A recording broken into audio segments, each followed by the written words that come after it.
Okay, let's say the opening prayer and get started. Close your eyes. Relax. Take a deep breath in. And let us chant Om 3 times. Om.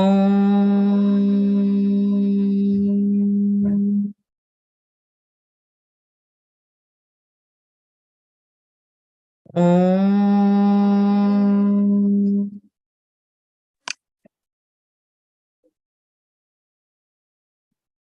Om.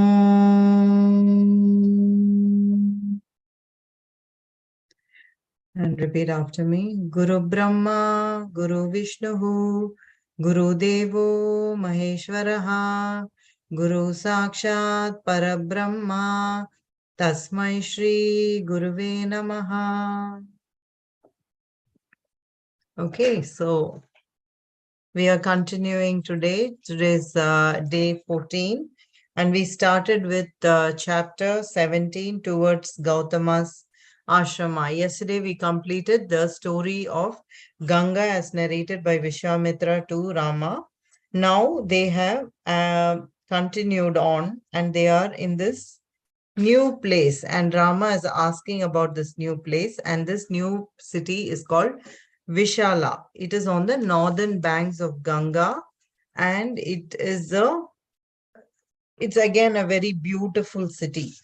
So Rama is asking about Vishala to Vishwamitra, and Vishwamitra said, continuing, the history of the city goes as far back in time as the churning of the ocean of milk when Amrita was found. The Devas and the Asuras vied with each other to be the sole possessors of the bowl containing nectar. Narayana, with his guile, managed to let the Devas have it. There ensued a war, and several of the famed Asuras were killed in this war. And so, Diti, the mother of the Daityas, was very unhappy. She asked her husband to help her to be the mother of a son who would be able to kill Indra. Kashyapa taught her the incantations, and there was one condition which she had to obey with great care. She had to be very pure and clean and should never make a single mistake regarding this rule. A lapse would mean that her desire would not be granted. Diti listened to it all carefully. She observed all the rules well, and Indra was by her side all the time. He was attending to her wants. 1 second. Okay. She observed all the rules, and Indra was by her side all the time. He was attending to her wants and by and large making himself useful to her. He was her sister's son, and on that pretext, he was with her. She was extremely careful, but one day she was careless, and Indra, who was waiting for this chance, took advantage of it and managed to cut the little child inside her into pieces. Try as he might, he could not destroy the pieces, and they began to cry. He had cut the child into 7 pieces, and all 7 of them were crying. Diti was asleep, and he did not want her to wake up, and so he told the crying children, do not cry, Ruda, Ma Ruda. Meanwhile, Diti was awake and found that calamity had overtaken her. Indra said, Mother, you wanted me to be destroyed, and as a matter of self-preservation, I had to resort to this. But your children are not dead. See, I could not kill them. So powerful is the effect of your vrata. My Vajra was ineffective. There are now 7 children instead of 1. Forgive me and take your sons. I could not kill them. Diti knew that they were not going to kill Indra since her vrata had been tainted by her lapse. She said, no one can conquer fate, and it is destined that no evil should befall you. Since you were responsible for these children, partly you can take them with you. Though born of me, they will be your brothers. Since you went on saying Ma Ruda to them, they will be famed as the 7 Maruts. And let them be the associates of Vayu and be with him forever. Rama said Vishwamitra, this is the spot where Diti performed a tapas, and this is where the 7 Maruts were born. Later, the city Vishala was built here by Alambusa, one of the sons of Ikshvakus.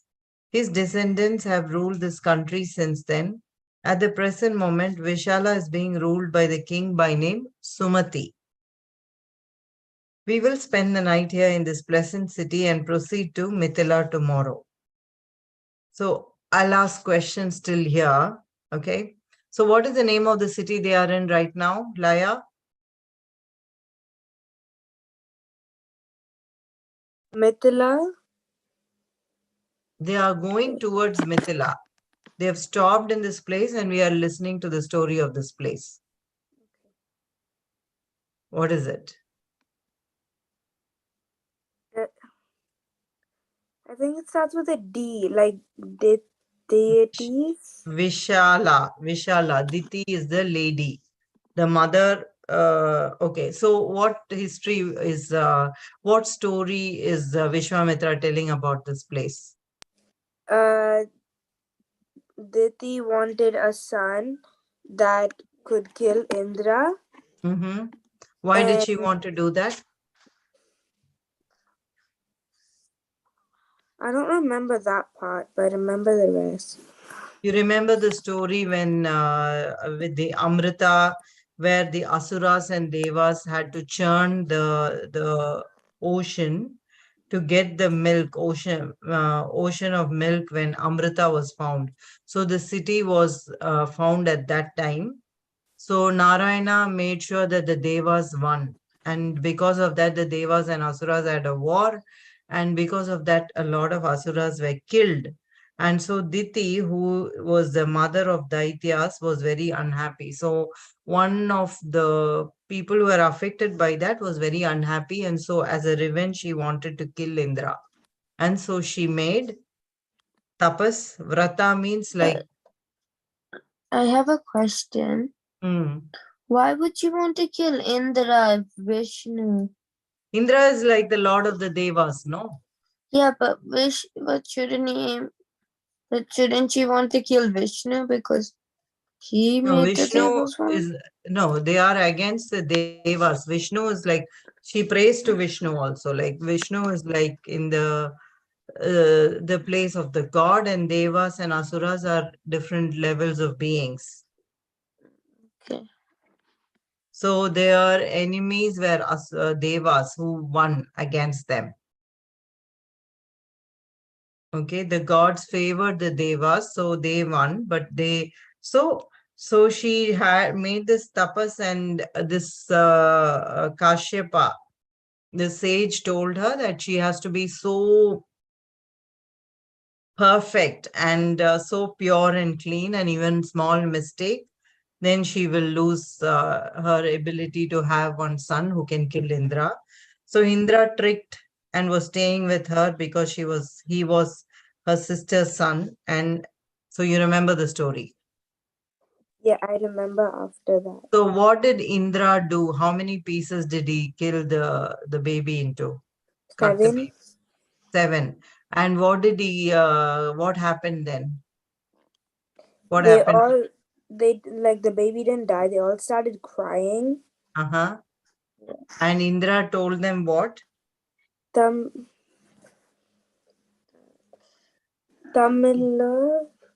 He said, Maruda, don't cry. And that's how they got their names as the 7 Maruts. Okay, so Diti realized that this is not one child who can kill Indra, but she sends the children with Indra itself and saying that they'll be with him forever. Okay, so shall I continue? Yep. Okay.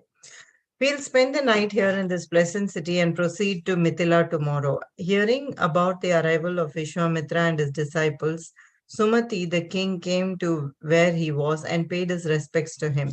He looked at the young princes and asked Vishwamitra who they were and how it was possible for these young men, evidently princes, to be accompanying the rishis. Vishwamitra told him about the yaga and how the young sons of Dashrata had protected the yaga from getting polluted by the Rakshasas and how Rama had killed the entire host. Sumati was amazed at the thrilling narration and after talking to them for some time, went back to his palace. The rishi spent the night there and early in the morning they resumed their walk towards the city Mithila. They reached the outskirts of Mithila and they felt that they were already in Mithila. It was a beautiful city and they all exclaimed, "How beautiful! What a lovely city!" On the way, Rama discerned a very pleasant looking ashrama. It was isolated, situated in a garden which was almost touching the edge of the city. Rama looked with admiring eyes at the ashrama. He saw that there was no smoke pluming towards the sky and he realized there was no one in the ashrama. This was very strange and with wondering eyes, he turned to Vishwamitra and asked him, "Yonder there seems to be an ashrama. I think it is very beautiful, but it seems to me as though it is empty. This beautiful ashrama seems to be uninhabited. How is it possible, my lord? Why is it? There is no one in this ashrama situated as it is in such a sylvan surroundings.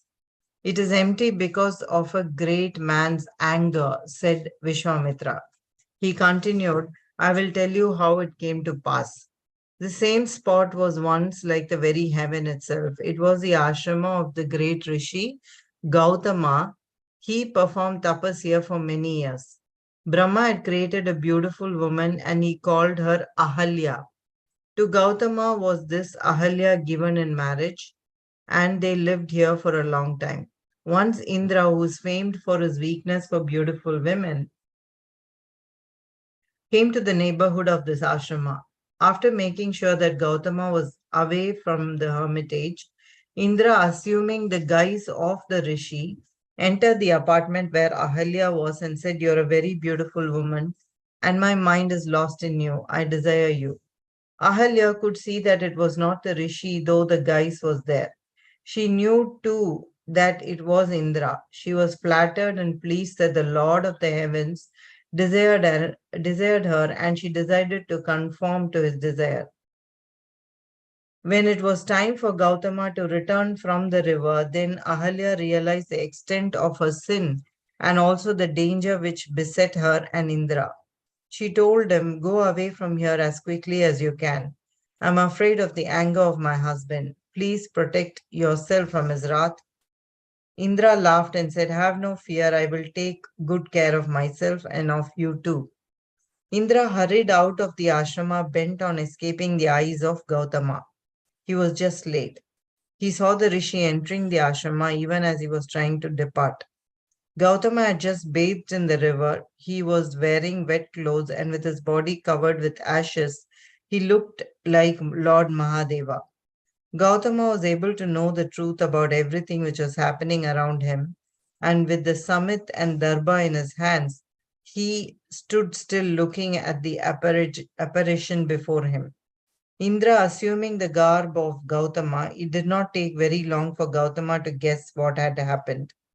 He bent his angry eyes on Indra and said, "Your vanity about your being irresistible to women has made you commit this crime. I now curse you. You will lose your manhood." Gautama then entered the ashrama and looked at his wife who was shivering with terror. He said, "You will remain here unseen by anyone, and you will lie on the ashes, and the air will be your food." Years later, when Rama, the powerful son of Dashrata, enters the ashrama, it will become sanctified and you will regain your form. And you will also be cleansed of the sin which you have committed. Gautama left the ashrama and went off to perform tapas while Ahalya is waiting for the touch of your blessed feet to purify her and to sanctify this ashrama. Come, let us enter the hermitage and end the torture of this beautiful woman who is now penitent. Rama, Lakshmana, and Vishwamitra entered the ashrama of Gautama and saw the beauty that was Ahalya. Rid as she was of her sin, Ahalya radiated beauty and charm like the moon, which has emerged from the screen of clouds. She looked like a sudden flame which leaped out of the cloud of smoke. She was like the sun reflected in a sheet of paper. Rama and Lakshmana saluted her, and flowers rained from the heavens on them. Gautama came there and blessed the princess. The rishis spent some time together and then they parted. The princess took leave of Gautama and his spouse, and with glad hearts, the entire group of rishis walked towards Mithila. That is the end of chapter 17. So, this is a story of Ahalya. Okay. So, what is interesting about today's lesson, Surya?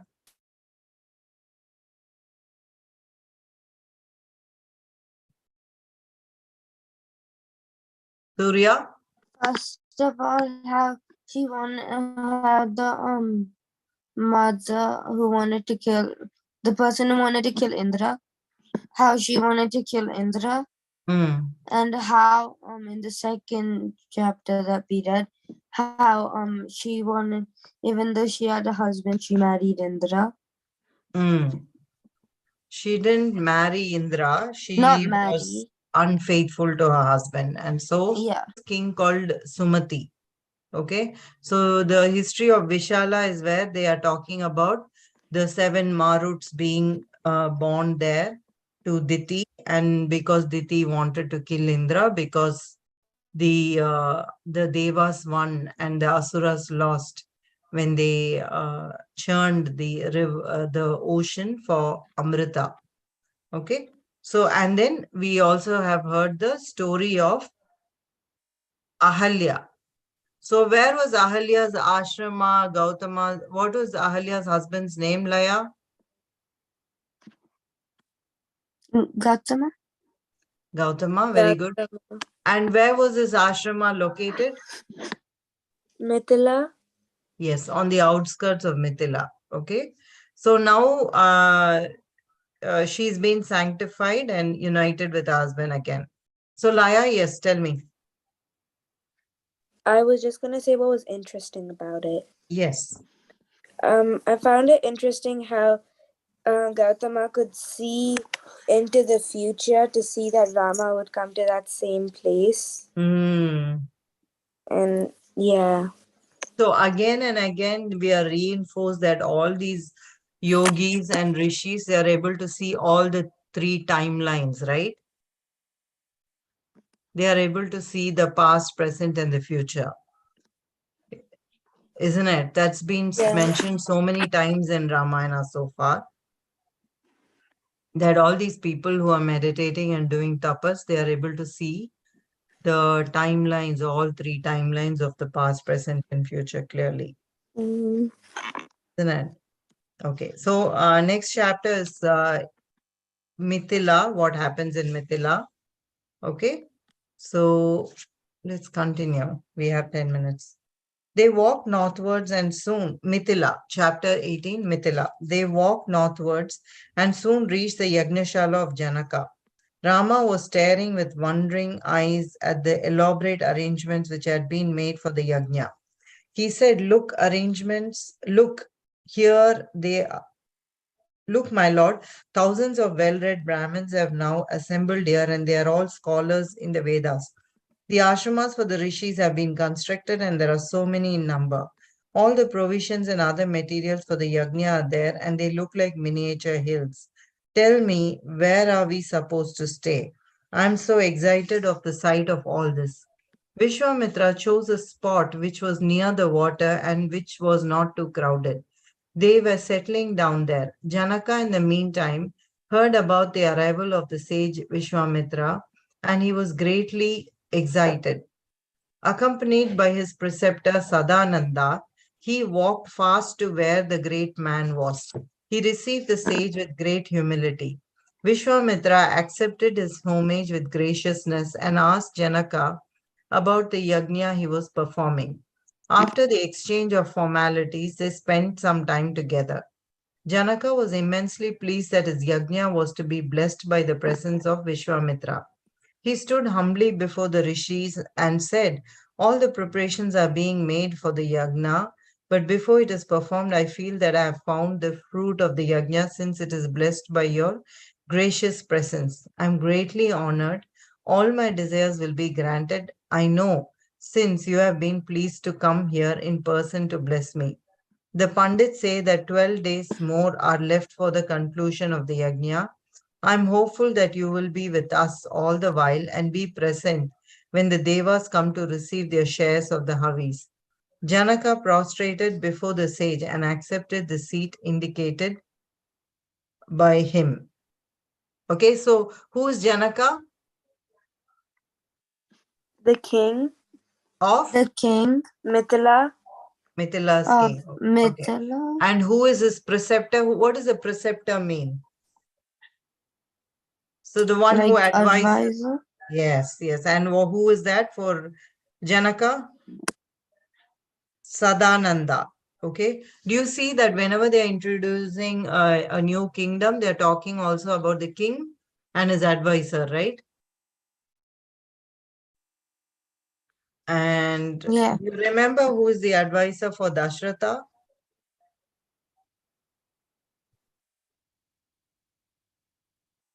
Vishwamitra. Now, Vishwamitra came, Wait, he, that's Vi- Mm. starts with a V and it sounds close to Vishwamitra. Was it no, not was doesn't it start with that. Wait, Vyasa? no, it doesn't. No, it's not Vyasa.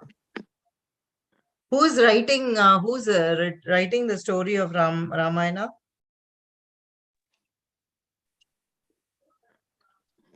Vyasa? Valmiki. Yeah. Okay, Valmiki is writing the story, and that's why these stories, because there's so many stories inside stories. I'm trying to look at, well, it's not Kashyapa. Okay, that's homework. Okay, for tomorrow we need to find out. Okay, so it's important to just go back and remember all the details. Now, coming back to my question, what is Janaka? What is happening in Mithila? Could you please repeat that? What is happening in Mithila in the story right now that we are reading? They were offered a seat. Um, What is happening right now?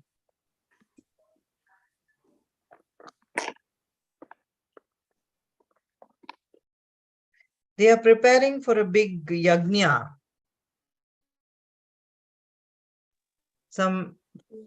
They are doing a ritual for 12 days for, they are preparing for a prayer.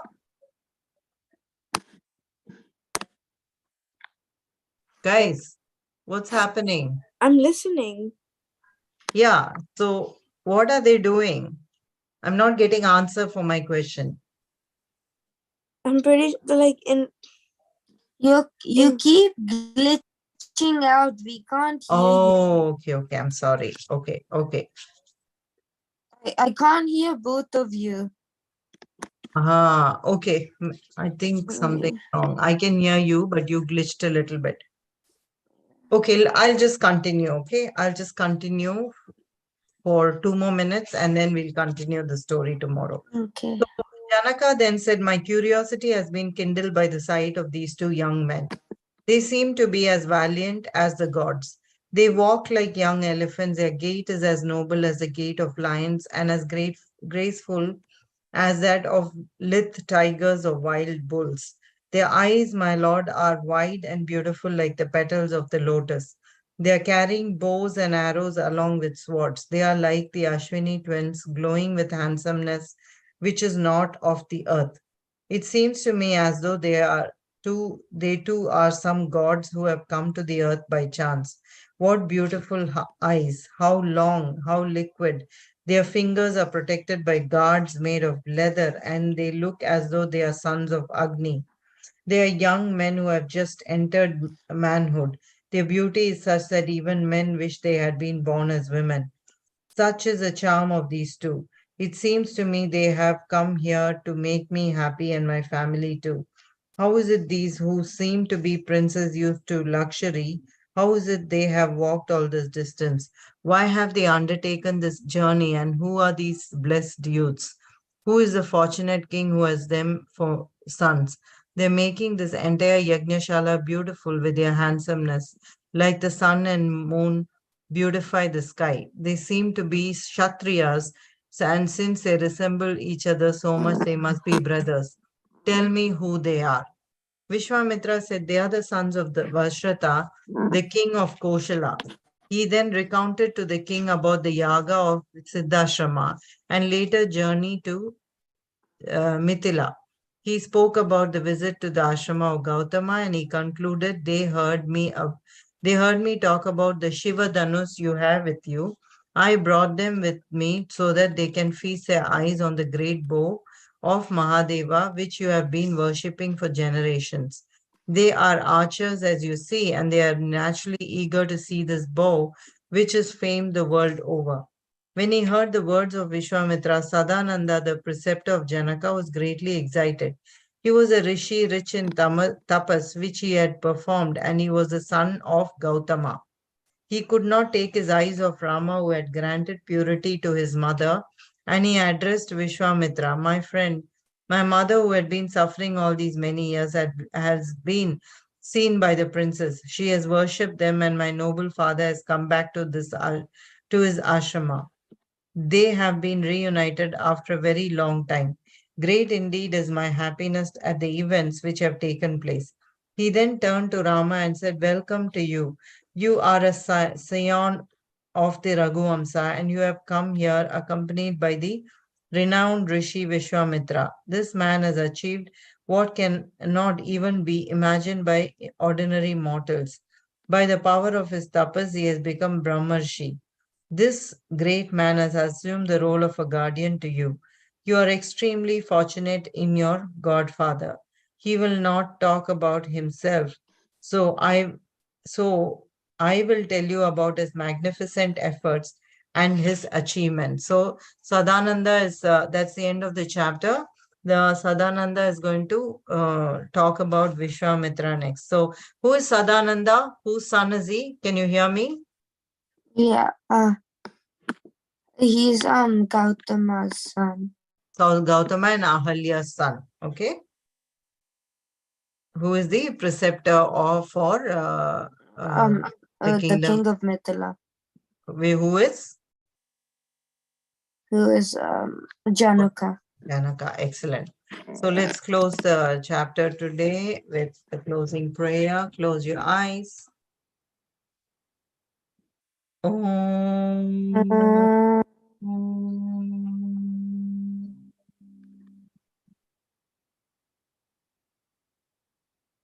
Om.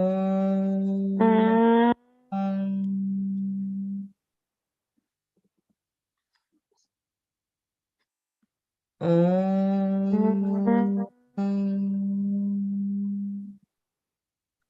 Om Purnamada Purnamada, Purnamidam Purnamidam, Purnat Purnat, Purnamudachyate Purnamudachyate, Purnasya Purnamadaya Purnamada, Purnameva Vasishyate Purnameva Vasishyate. Om Shanti Om Shanti Shanti, Shanti, Shanti Shanti.